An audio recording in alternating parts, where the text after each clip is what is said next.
Welcome back to the Super Not Funny Show reviews. And today I'm reviewing Reservation Dogs Season 3, Episode 6. It's entitled Frankfurter Sandwich, and it's coming to you from FX on Hulu. So, what did I think about it, and should you be watching? And before we get into this review, get down there, hit like on the video. Well, we're back in the present day for Episode 6. And it's all about our boy Cheese. I love that every season we get a cheese centered episode, and because Cheese, if he's the wisdom, I suppose you could say, of the show. He's the one, like, he learns life lessons and then turns around and kind of like shares them out with the rest of the group, and he's the youngest one, so he's probably the one that needs the most guidance.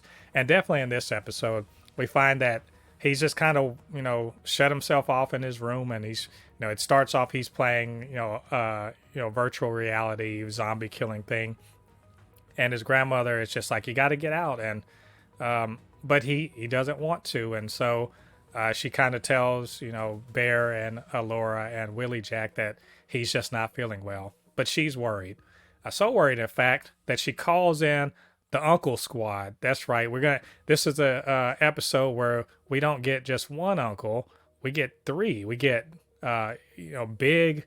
We get Uncle Brownie, and we get Bucky. And Brownie and Bucky, of course, we saw in their younger versions in the previous episode, and that's all gonna matter later on. But they take him out camping. They go out to the woods. They go camping, and Cheese is look, he's a modern kid. He's not used to being out, in nature and quiet and all of that other stuff.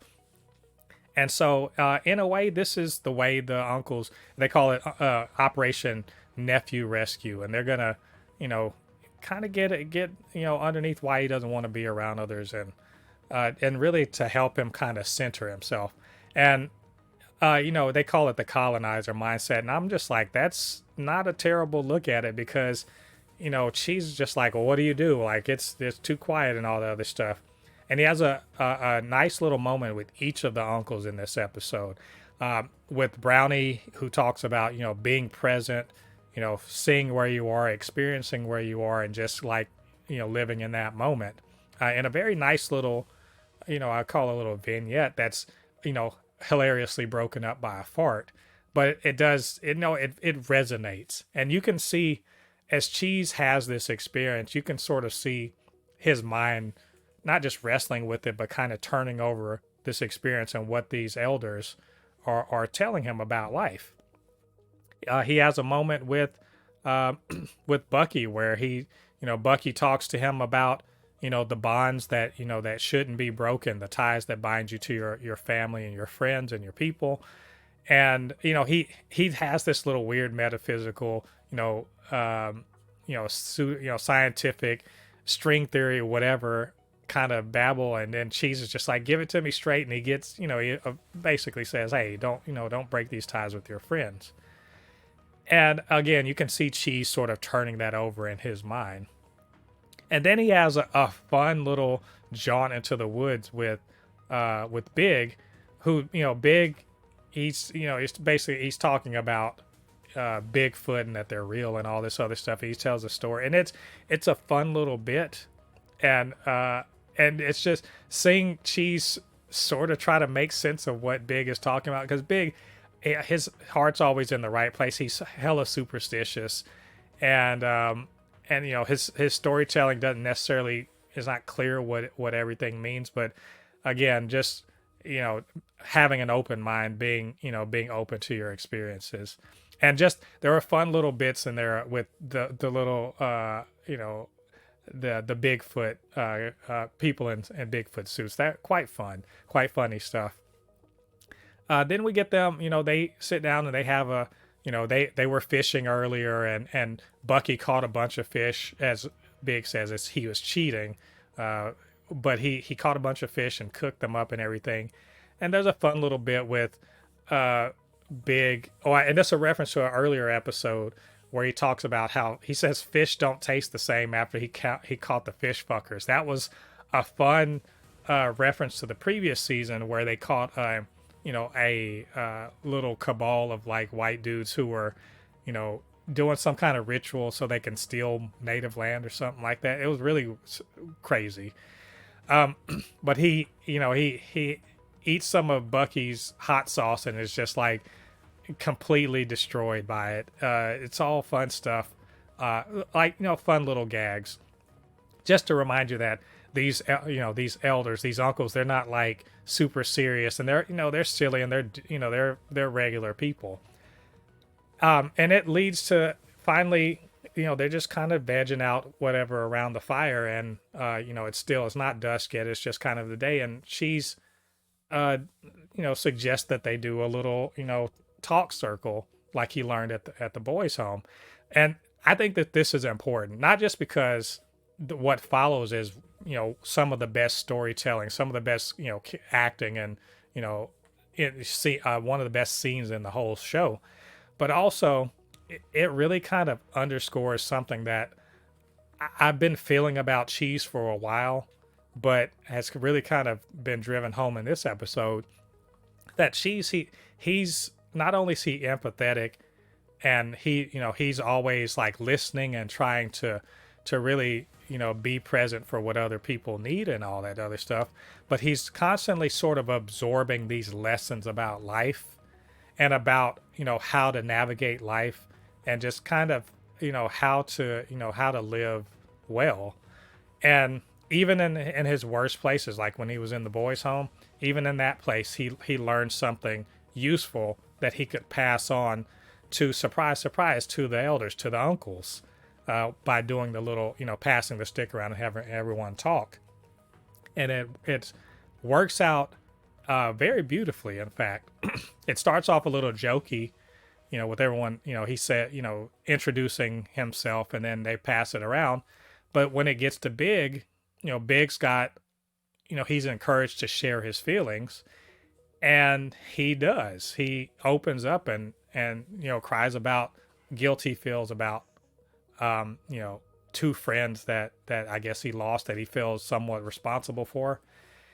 And in so doing, he sort of, he invites Bucky and Brownie to talk about their situation with their friend Maximus. All right. Ew. All right. 1, 2, 3. And in so doing, he allows Bucky and Brownie to be free to unburden themselves about Maximus. So what Maximus we've learned about in 2 previous episodes as an old man and as a young man, and the catalyst for kind of his you call mental deterioration and his in and out of institutions. And we find here that both Brownie and Bucky have been feeling guilt for a long time about this friend who they feel that they failed and they abandoned and left behind, who they know needed them, and they just weren't there for him. And it's driven home the fact that Cheese reminds them of this, this friend, Maximus, who again we've met, and they are able to kind of, let go of, maybe not let go, but by getting it off their chest and admitting to, what they did or what they didn't do, and how it makes them feel, and that Cheese is sort of an, talking to him and getting him out is more, sort of making up for something that they didn't do before. They're able to unburden themselves. And as Cheese says, the whole thing was surprisingly effective. And I agree, it was very effective. I thought it was very heartfelt. It made me feel something. And it just kind of really deepened my understanding of these characters, and also my affection for the characters. All the characters in the show I really quite like, but knowing more about them and how they felt about Maximus was very important, I think. And it got Cheese, I think, to really finally get the message about, not pull away, but in fact to, cling harder to his relationships. And so the episode ends with them watching the sunset with the rest of the Res Dogs out in the field, just watching the sunset and drinking, I'm assuming, some kind of slushies or something from the Sonics. So just I think a beautiful episode. She's, he's not my favorite character. Willie Jack's still my favorite character, but he's pretty close there.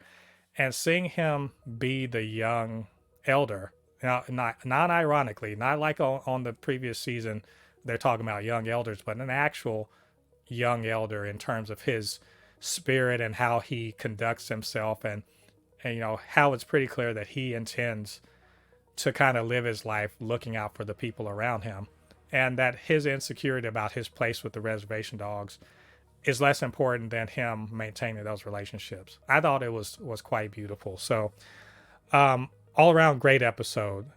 What did you guys think about the episode, though? What did you think about what I had to say? Get down to the comments section and leave your thoughts there. And of course, you can always hit me up, supernotfunnyshow@gmail.com or @supernotfunnys1 on Twitter. And while you're down there, do me a favor, hit like on the video, subscribe to the channel, and hit the notification bell. All that good stuff helps to grow this channel and helps more people to see these videos.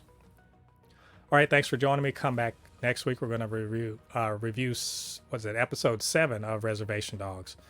Until then, I've been Mo, your commentary extraordinaire on all things pop culture, and I'll see you guys on the other side of the thread. Peace.